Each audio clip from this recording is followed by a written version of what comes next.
Hi, very good day to all of you. Today, I'm actually going to do this extra recording actually compared to the two videos that I already have in the YouTube on my YouTube channel. This is just additional, additional video on the topic of dynamic modeling of the chapter number 8 of our class.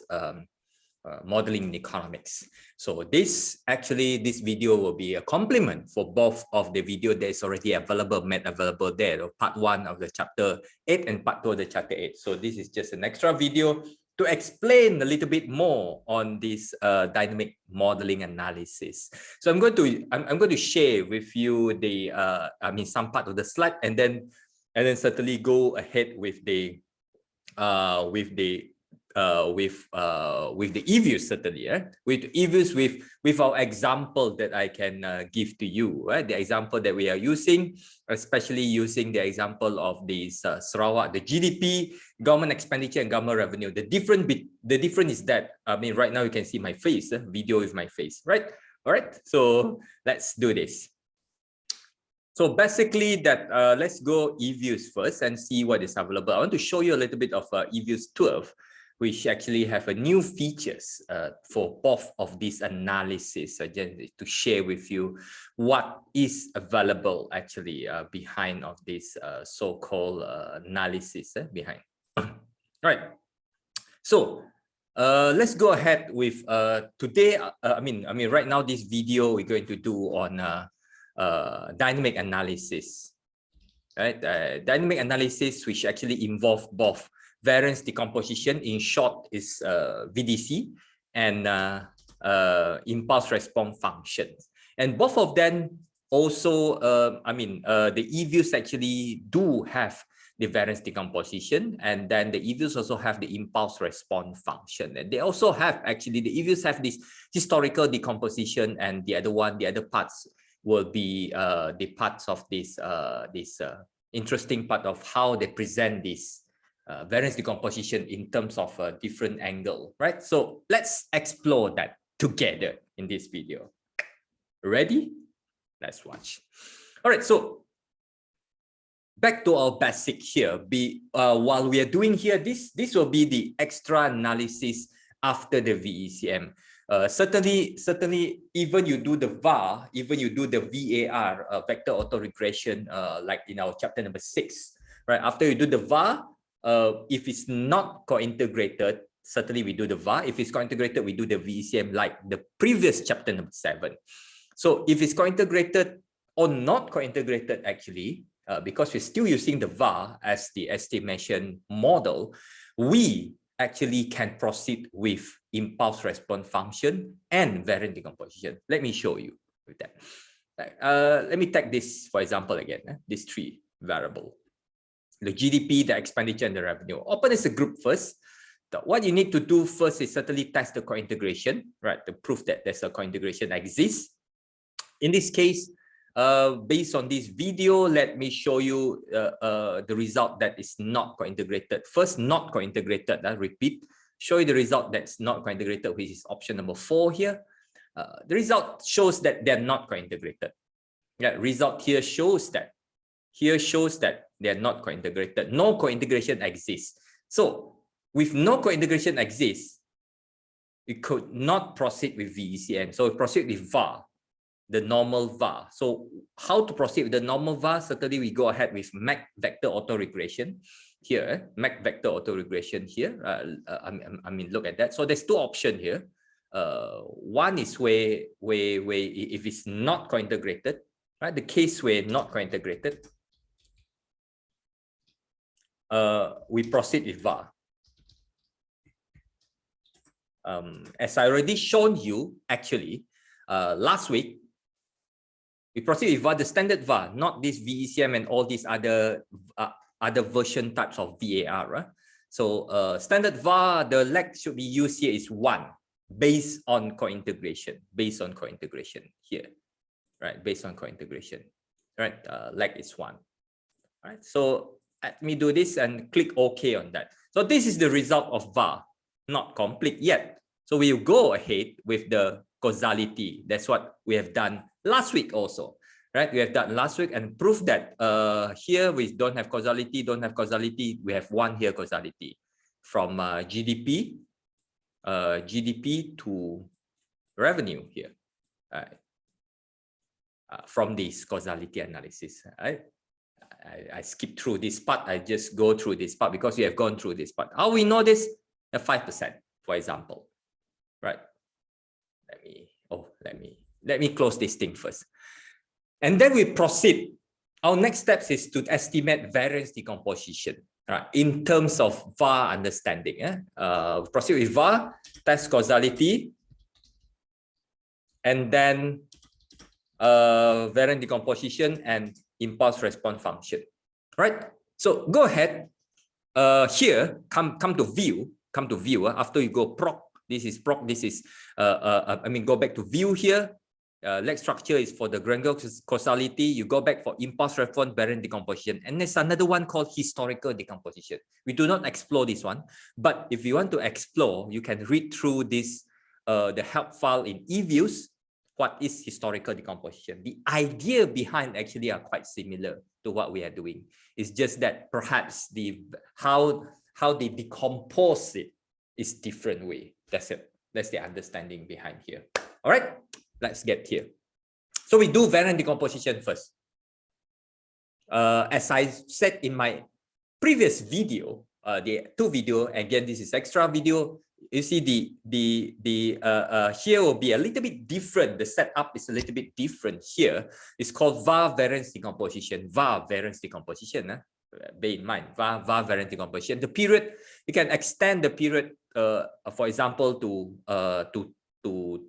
50, for example. 50 in this case here, 50 quarter. Here, the factorization, we follow Chap8P3 decomposition. This is the common decomposition that has been explained in my earlier two videos. You have to watch that two videos first before going into this, the third one.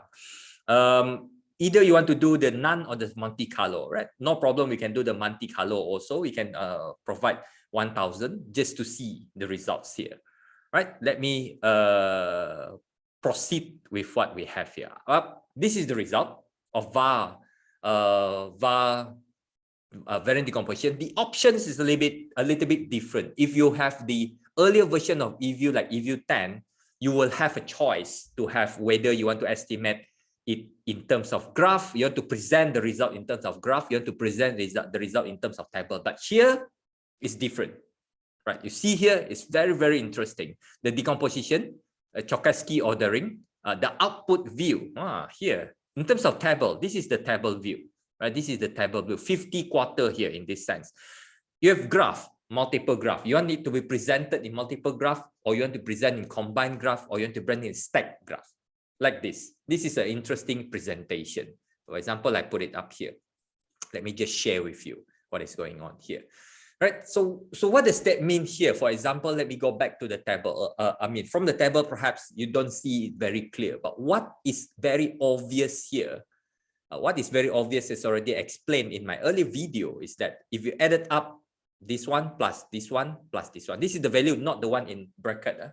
The value, for example, here 100. This is 0, this is 0, and then you can see the value reduce to 98. This is all variance decomposition interpretation will be percentage, right? The percentage, right? You can see here, for example, here you can see that like this is GDP, variance decomposition of GDP, and GDP itself, expenditure and revenue.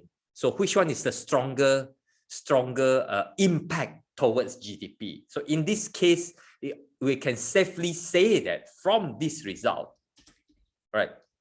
From the result, GDP at the period at period 50, you still have about 84% percentage still explaining themselves, which actually they are quite exogenous in this sense. But we have to figure out first whether they're really exogenous or what, right?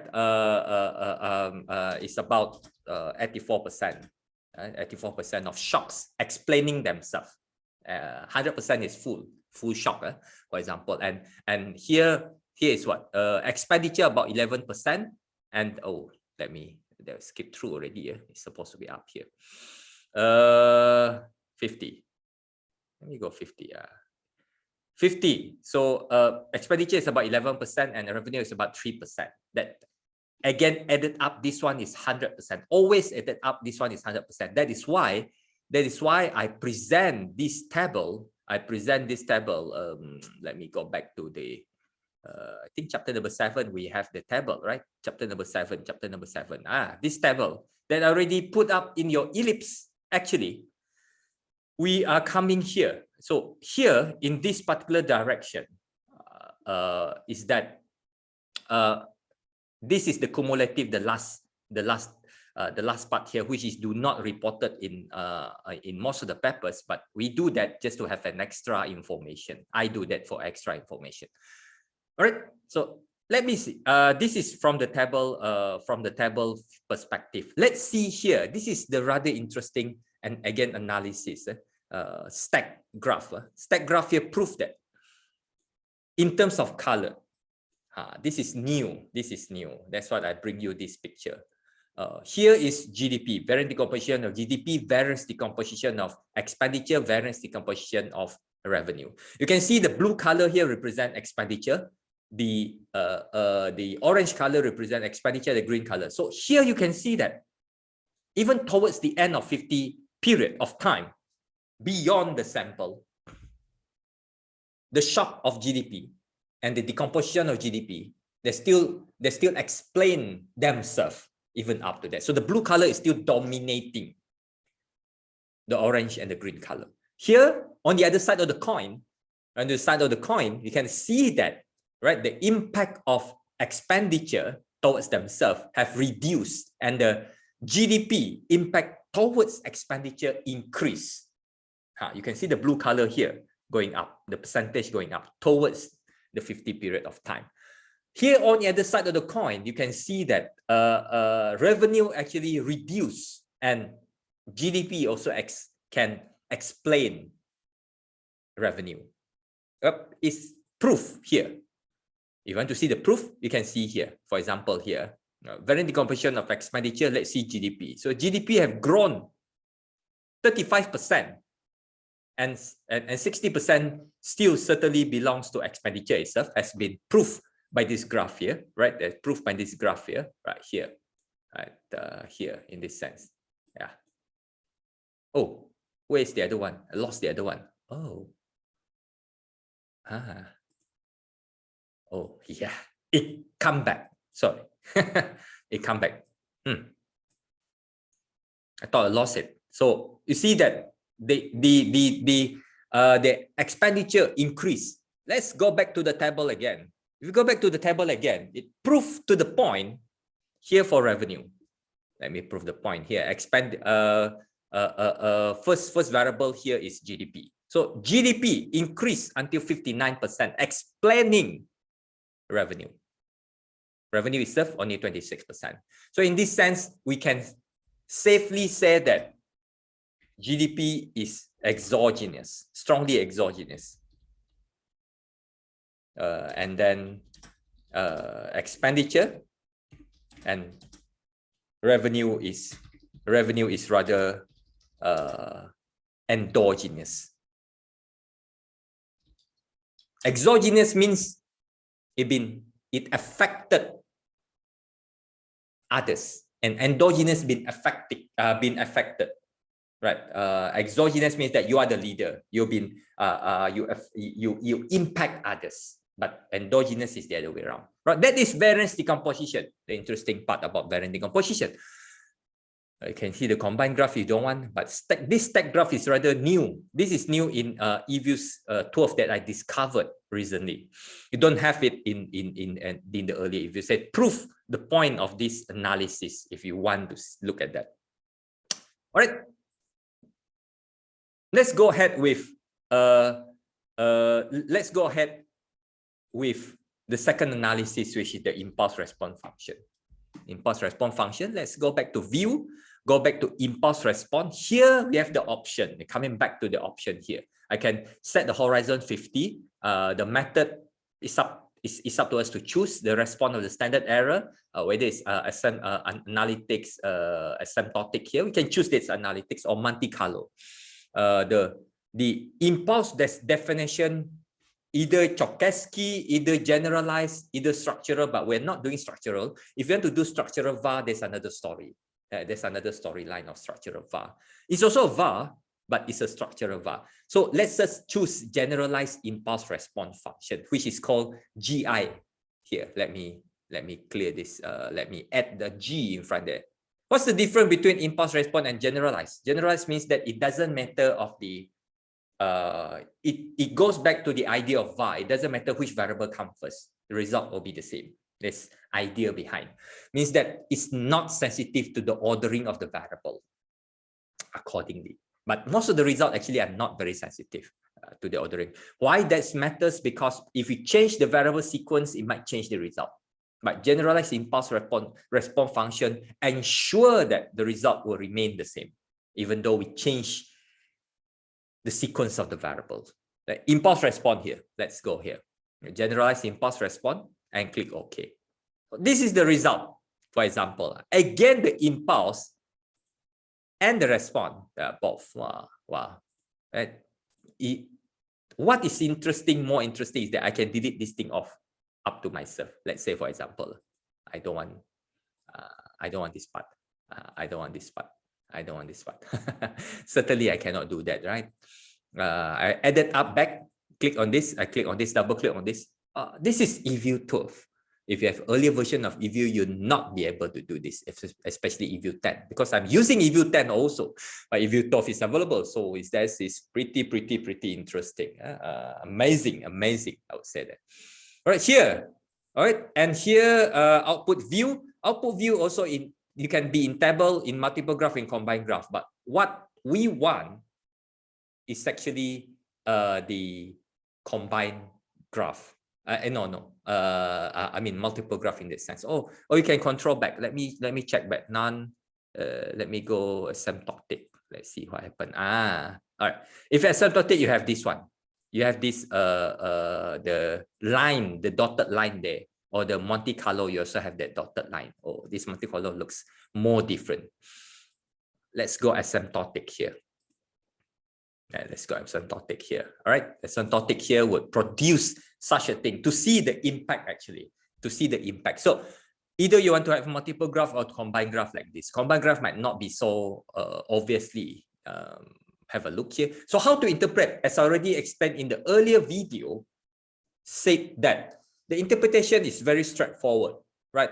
Here is one serve toward one serve, which is not our interest here, Our interest is to look at how expenditure would impact GDP, how revenue would impact GDP, and the other way around with other variables. So here, this graph, and this graph doesn't matter to us. I can delete like this. I can delete like this, straight away delete. It's not. Yeah, you can try that in your earlier version of eView. So anyhow, so here, what does that mean is that you see that the impact are going up from negative to positive, and it quite stabilized after a while, after like 15 quarter onwards. Here it goes from negative again, try back to positive in this, and that's the impact to explain.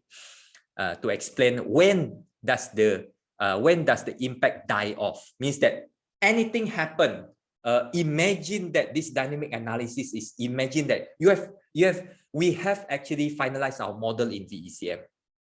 We know the causality, but right now is that if anything happened to the model, we shock the model, electrocuted the model, what's going to happen? And we see the impact towards a period of time. Here we put 50 quarter.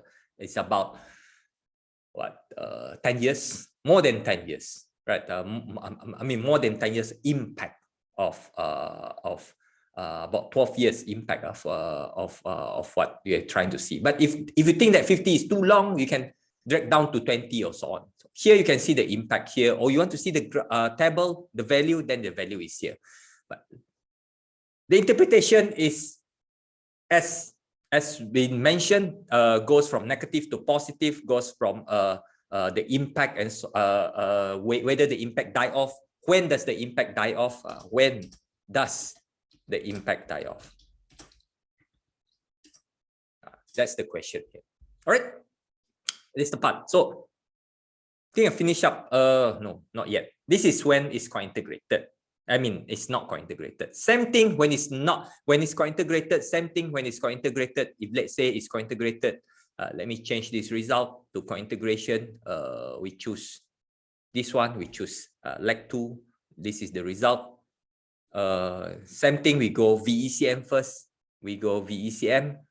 Yep. After VECM, we can click on causality, or we straight away goes with variant decomposition. Same thing here. Same idea, Chap8P3, because this is the only option. Chap8P3 decomposition. You can see the stack graph. Now the impact change. Now the impact a little bit changed because now is a different result. So you can see here GDP is still dominating. The expenditure is very, very small. The impact towards GDP, but revenue is quite big here. And you can see it here on the other way around, on the other coin, is that now revenue impacted expenditure. And here you can see that GDP and expenditure do impact revenue, but the highest value that impact other than revenue, revenue itself will be GDP. So here again, GDP is still the exogenous, and the most endogenous will be in these 3 variables will be the revenue in this sense, right? And then we proceed to impulse response. Same thing here. We go generalize. We come back to the display. We come back here. I mean this. Yeah. Okay. Generalize. Respond to the standard error. It can be in this percentile if you want. Okay, it will be like this. 95% percentile. The reporting structure is a bit different. If you put none, it will become like this. Right? Just the 0 line is there. It's none, then you'll be coming like this in this case. Right? This is what we reported in this in our let me delete this thing first. This is what we reported here in our table. Let me go back to our table here. Right, in our table here, impulse response, you see the impulse response. I hope it's still the same impulse response. Yeah, it's still the same impulse response actually. Yeah, it's still the same. It's just that the fluctuation is a bit different in that sense, right? But basically it's still there. Oh, sorry, it's not supposed to. Yeah, fluctuation is still there comparatively. It's still down there. Revenue, it's still negative, right? Still negative, still positive, right? And so on. So that so you can, how we interpret is that in this at this few years or these few quarters in front here, they're still fluctuating, and this stabilize. The impact stabilize. The impact stabilize after a while, after the shock, right? After the shock, the impact stabilize. So that's the question again. When does the impact die off? After 10 quarter, after 11 quarter? Right now, you can always easily see that here from the 0, 0, 0 limit here, right? You want to combine graph or multiple graph like this. Again, all these things can be copy and paste, right? You can copy the whole thing. You can copy the whole thing, right? Or copy the clipboard and then put it up in your Word here, like this one, like this one here, right? For example, like this one here, right? You can have the graph, right? Is it clear for everyone? I hope it's clear, right? It's not clear, then I will expect some question from all of you, perhaps, right? A few articles actually to share. These are few articles that you can read through if you want. This article have been quite a while ago, 2006 article, but they reported on the variant decomposition, for example. This is how you can report variant decomposition, one way. This is another analysis in 2001 article, and I think the other 2 articles I explained them in my earlier video. So the 2 videos that I use, this example that I use, how to explain it, can have a look of this 2 articles. This article by me, Prof. Zazali, and Prof. Pua Ching Hong, and this article by Professor Ahmad Zubaidi Barum Shah that explain the interesting part about the shock of exchange rate towards trade balance, that explain the intensity of what we call as a J curve, existence of J curve, right? It can have more of this, but this is impulse response. Variant decomposition is up here, right? If you want to, even if we are talking about it. Again, the interpretation of variant decomposition is percentage, and the impulse response are not in percentage. So they are explaining, we are explaining the graph itself, whether they are in negative impact, like here negative, here positive, and the rest of it are all positive impact, right? Okay, so before I ended up this one, because we have this particular special moment of time, tempo bertenang.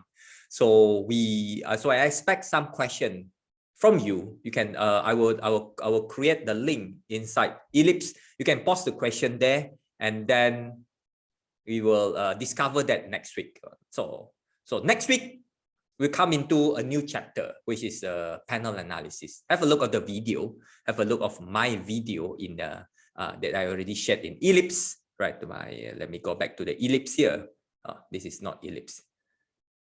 Ellipse is here, right? Ellipse already. Still not 100%. A lot of people still do not want to introduce themselves. Towards the end of the semester, we're still not getting 100% response. That's the interesting part. These two video, watch it and watch this video too that I'm recording right now. And the panel, I have 3 videos. So we're going to explore panel, and so next week will be a little bit longer time where we do the online class, full online class. I'm going to explain a bit on panel, and also I want an update from all of you. It's already, and the week after will be your presentation, right? I will put up the schedule next week for you to choose when you're going to present your paper, your empirical paper. All right. Other than that, take care, everyone. Take care, everyone. Stay safe. Stay safe. Stay safe. Really take care, and we pray and hope that everything is good for us in the end of this 2021. Take care, everyone. Adios, and as usual, adios. Ciao. Let me go back my. Where is my? Aha. I cannot find my. All right. So adios. Ciao.